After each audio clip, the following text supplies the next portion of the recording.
পশ্চিম দিক থেকে সূর্যোদয় মানেই কিয়ামত নয়। আপনি কি জানেন কিয়ামতের আগে এবং পরে কি কি ঘটবে?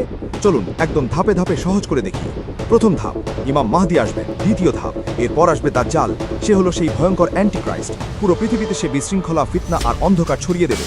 তৃতীয় ধাপ, তারপর আকাশ থেকে নেমে আসবেন হযরত ঈসা আলাইহিস সালাম। তিনি দামেস্ক শহরের পূর্ব দরজায় দাজ্জালকে হত্যা করবেন।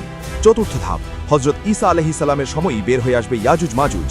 পঞ্চম ধাপ, সারা পৃথিবীতে ছড়িয়ে পড়বে ঘন ধোঁয়া, এটাকে বলা হয় দুখান। ষষ্ঠ ধাপ, পৃথিবীতে নামবে বড় বড় প্রাকৃতিক বিপর্যয়, ভূমিকম্প, ভূমিধস, আগুনের ঝড়, বন্যা, নানা ধরনের শাস্তি।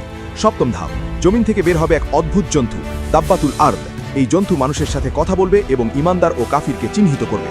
অষ্টম ধাপ, এরপর আসবে সবচেয়ে বড় আলামতগুলোর একটা, সূর্য উঠবে পশ্চিম দিক থেকে।